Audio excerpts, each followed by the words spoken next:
Welcome to Tracing Your Family Roots. I'm Janell Blue, president of the Mount Vernon Genealogical Society, who is the sponsor of the program today. You know, not many of us can say that our ancestors all came to the United States before it was ever that, and that it was during pre-revolutionary times. But our guest today, Bruce Summers, can really tell us about many lines in his family who have very interesting history in this country. And so welcome, Bruce. We're happy for you to be here today. Bruce is a personal historian, and so he collects lots of stories, and some of these he's going to share with us today. Before we get started, though, Bruce, how did you get interested in the personal historian business? What was your background? What was your education background? So I was a history major, and I graduated in 1980, and right about then is when oral history popped up as an interest. So I actually joined the Mid-Atlantic Association of Oral Historians, and even took a bus up to New York to go to Colonial to talk to one of the two individuals who was teaching in the country that was teaching oral history as a class. And the first question is, she said, are you enrolled? and I said, no. I said, I just want to take the class. She said, well, I'm sorry, we only take people who are enrolled with Colonial. So I said, thank you very much, got back on the bus and came back home. But I thought all my life that if I ever started my own business, it would be an oral history business. But then I went in the Peace Corps, and I worked for nonprofits for 30 years. And then about 10 years ago, a friend of mine was doing a blog interviewing people about their after age 40 careers.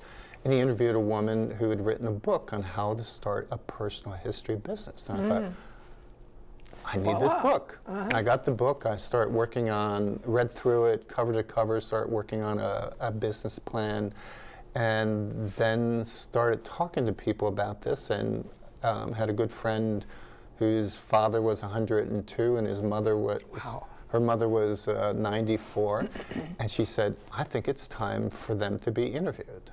And so that's how it started. I've observed that people who are interested in history are people who gravitate to genealogy and to family history in some way, whether it's, you know, the rigor of genealogy or whether it's the interest of documenting stories. But it's that history, that broader context that kind of brings us all together, and that is very helpful in understanding our ancestors too, knowing about the different conflicts that was going on, that the different issues that were happening at the time really make a difference. So how did you, from your family standpoint, did you have the luxury of interviewing family and having those family history stories being told and brought down through the generations? Well, for me, it started 8th grade. There was a social studies project, you know, interview family, write up your genealogy. And so I thought, this sounds like fun. And so I asked my parents, what do we have? And they had a good genealogy on my Dutch line from my mom's family, and the New York Historical Society had at least the dates and times going back through, so I knew the names, dates, and times. And then there's, on the Stone side, there was a big, thick book that was done of my grandmother's father's generation back, of all the Stone descendants ever from one particular line. And so that helped. And then on the Summers-McCurley line, there were records somebody had done that goes back to the kings of England. So I was hooked. Wow. I was hooked. And so I did do interviews with living relatives at the time, my parents, my uncle, who was older, 10 years older than my dad, my grandmothers, and got whatever they had, and I created a chart, and the chart was 2 poster boards wide and 4 high. Now, I just cut little things for the high ones because it comes much narrower when you go back into the 800s to 1200s in England.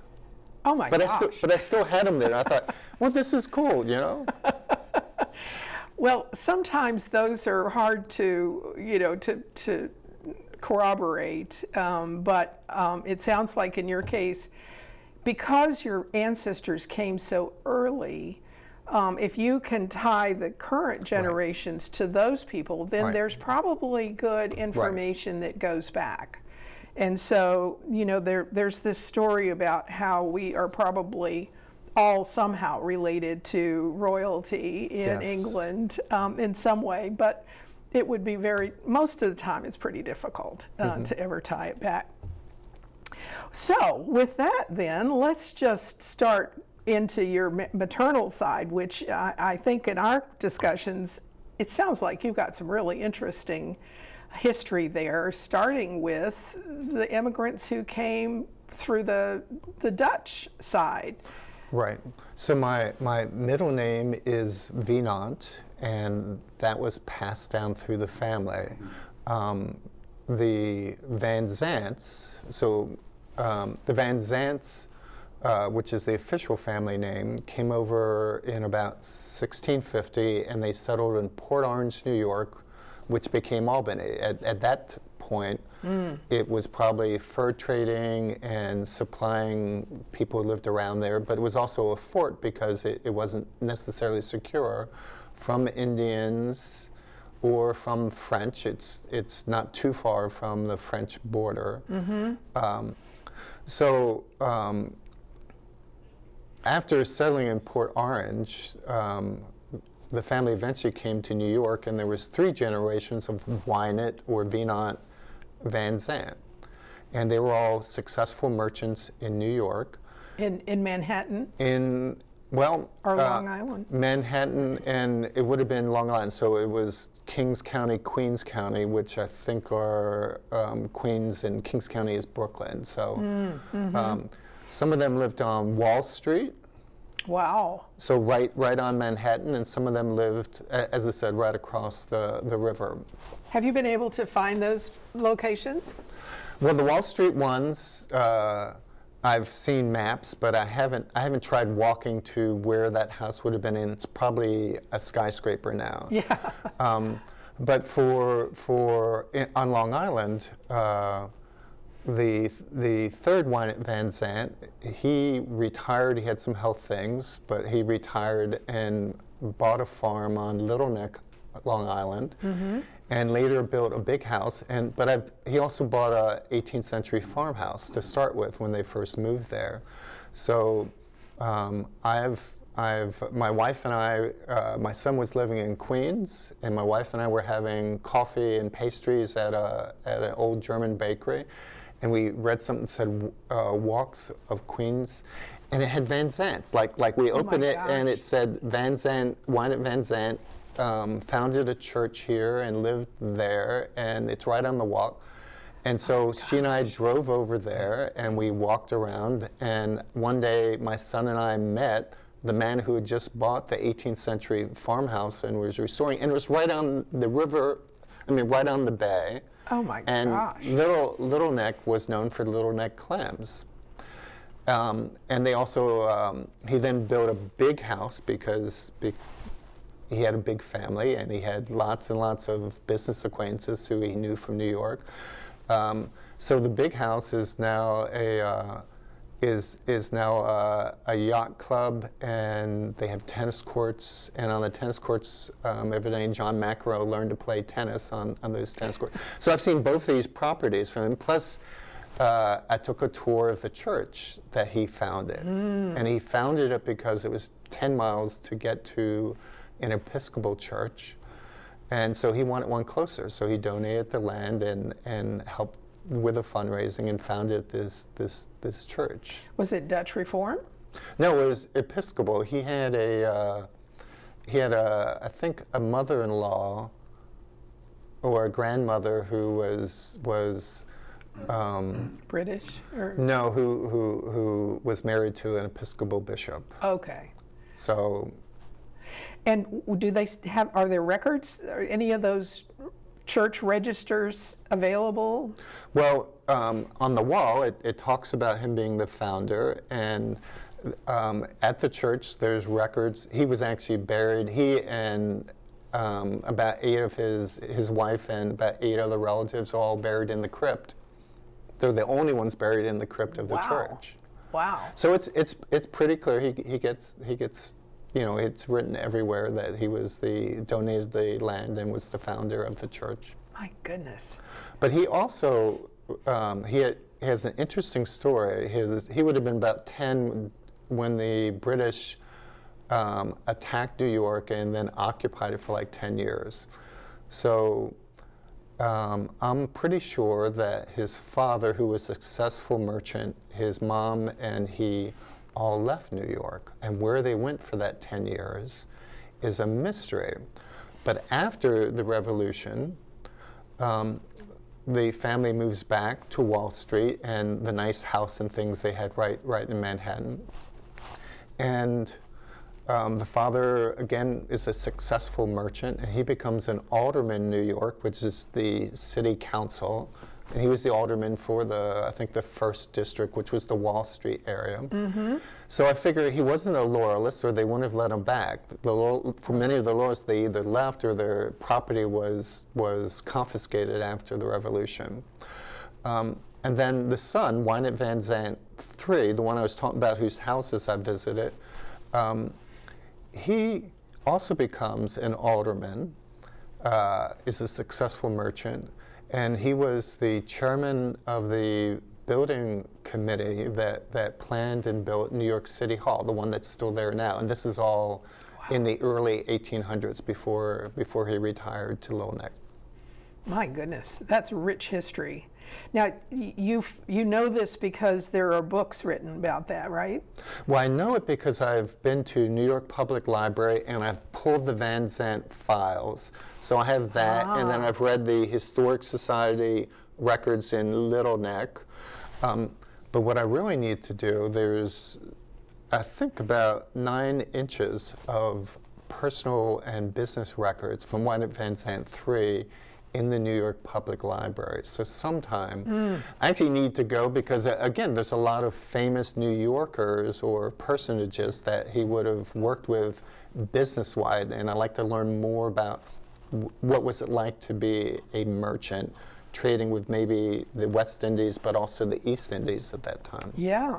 So those personal records were donated by the family. By the family. And so they're part of the permanent archives of the New York Public Library. And that's a really important point, is when you're going to a library many times, especially if the ancestor is prominent, there's a really good chance that there is a file there somewhere. So don't be limited to just the books, because there could be these personal files, loose files, and other things in the library. And so it's really important to look at those things too.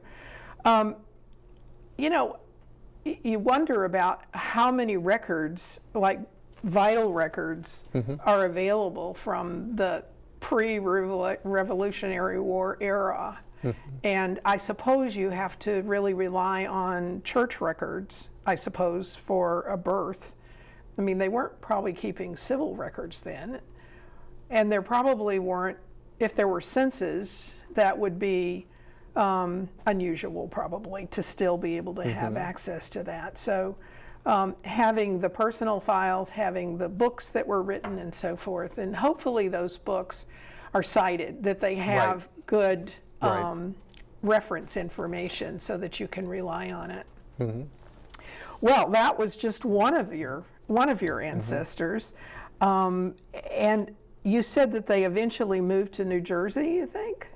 No, they moved to Pearl River. So the generations after the Little Neck, my side moved to Pearl River, New York, and they were early families. It's a large hamlet. And that's where my mom grew up, and that's where my grandparents, lived for most of their lives. And my mom's grandfather was a dentist. And so I'm also interested, well, okay, where'd he go to dental school? Yeah. Or was it, did you just, and he used to be paid with chickens and things like that. And he died when my mom was very young, but the family story is, none of them really liked the dentist too much because they would go to the grandparents' house and hear shouting and screaming. And I can only imagine in those days they didn't have no. And my mom was very young when he died. So I don't know much about that story. There's no genealogy records except that he was a dentist. Yeah. Sometimes those dental records, that they would have kept records perhaps that. Yeah. Who knows? Well, I think if I could figure out what university he would have gone to, I think there was probably just a handful of dental schools that somebody from Rockland County, New York would have gone to. Ah, interesting. You don't even think about the dental profession in those days as being well organized. All right, well, let's go to your father's side then. So on my father's side, there's the Stones, and as I said before, there's a book of this thick with all descendants of Gregory Stone going down to my great grandfather's generation. I think my grandmother was listed, but it mainly stopped there. So there's a lot of documentation. But I read just 2 days ago, there's Sons of American Revolution application, and my great-grandfather, Dwight T. Stone, added to, it was a cousin or a nephew of his who was applying for SAR. And in there's a story where my great-grandfather says, not only are we tied to the revolution, but the Stone descendants from Gregory Stone, 20 of them were at the Battle of Lexington. So 20 out of the 69, I believe it's around 69 men who stood there and were fired upon by the British. My goodness. Were cousins. They all were descendants of the same Stone ancestor. Did they all survive? I think they did. Wow. I think they did. And then not only were they at the Battle of Lexington, which didn't go well for them, but later when the British were coming back, after they finished their march and were coming back, they got their revenge. They historically, they were that same militia company set up along the road and in the woods and fired upon the British as they were retreating. Have you ever gone to the Library or Library of Congress or the National Archives to see if there were any records from that period? I have not checked those. I have read a number of things online that talks about that company because it's the Battle of Lexington. It's very well documented, and Yeah. I've read some of the prominent historians who have written, but I have not. I was just thinking about the military records, and sometimes there are pension requests. Right. And those pension files are just a wealth of information. So if any one of those cousins or their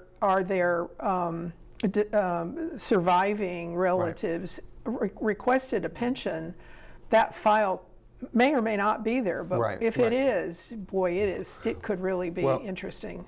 Yeah, but I'm actually more interested in my direct line. There was two different captains who were father and son who were.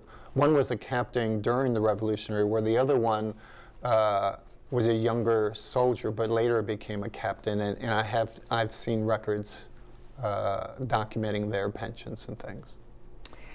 You know, you're just so lucky to have this stuff because my ancestors, came over from Germany in the 1850s and went to Texas, and there's so little there. Little bit of Civil War information, but other than that, they're kind of just lost in the shuffle. And to have prominent early ancestors like that is really something that you can.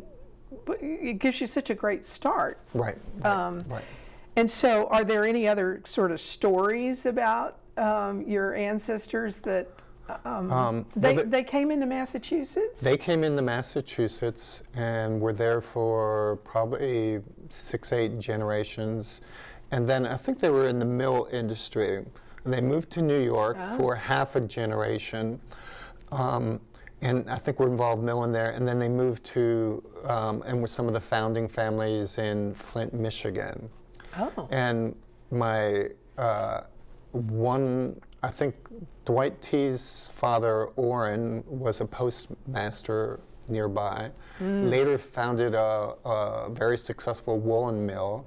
And so they were very prominent in Flint, and they knew a lot of the founders of General Motors, because I think it was Buick, et cetera, was there. And so my grandmother, in her wedding presents list, has Charles Mott, who was a General Motors friend of the family, very prominent.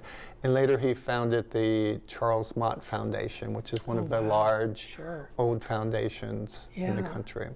And you also had some relatives who were Quakers and came into the Maryland area?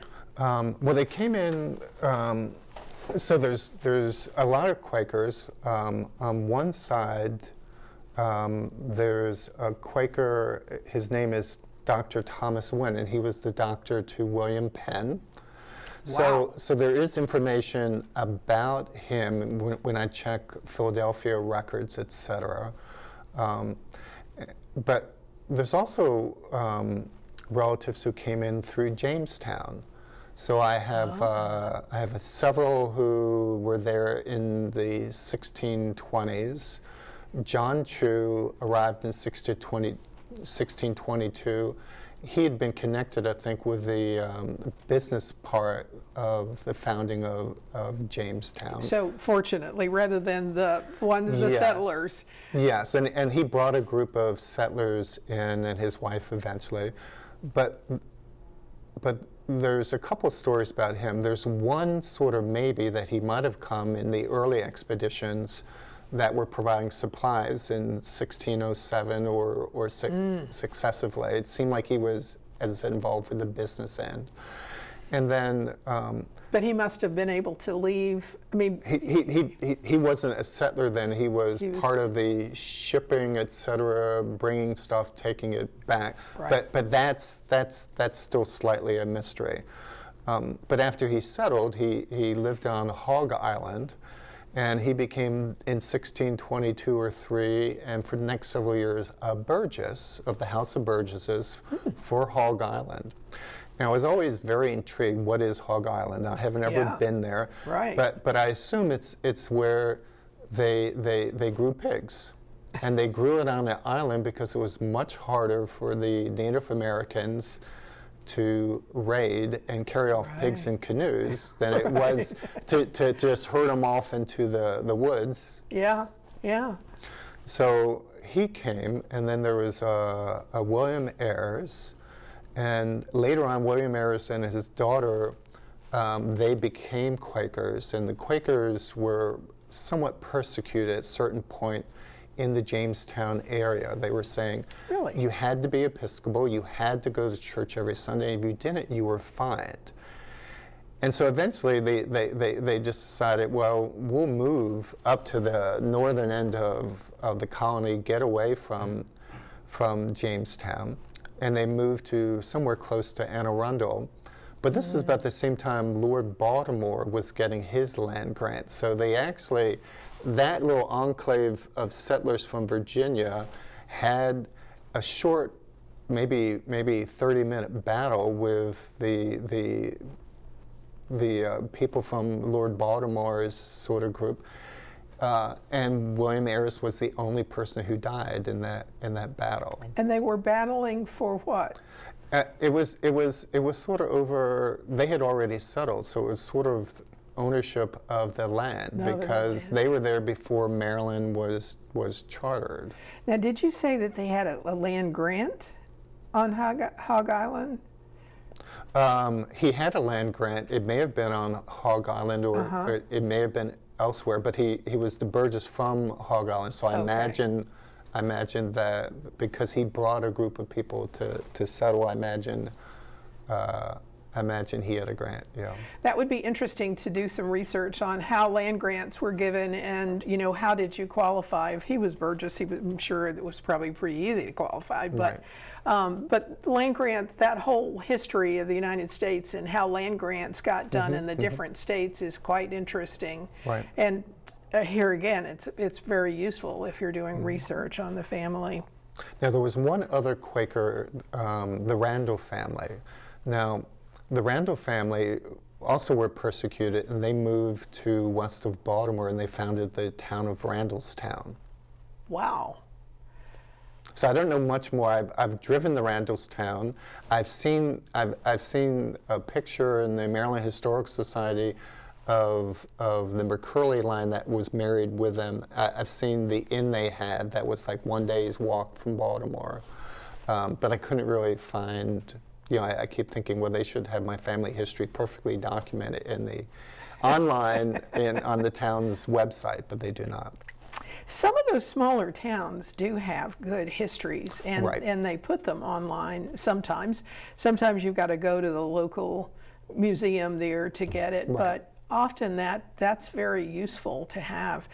You know, if you think about all of the properties that your ancestors owned, if any one of those got passed down to your family, you could be really independently wealthy at this point. Not that you're not, but I'm just saying, because all of those properties were now, you know, worth gazillions, especially the Manhattan properties. Right. But also some Virginia properties, it sounds like. Bruce, this has been fascinating. We could just keep talking about this forever, but I really appreciate you coming today and sharing that information with our viewers.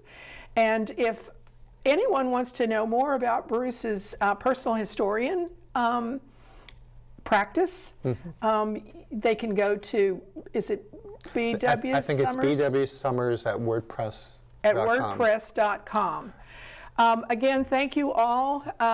And if you happen to go to our website, mvgenealogy.org, we would love for you to join us on any of our meetings, which are now being conducted on Zoom. So thank you again, and thanks, Bruce. Thank you.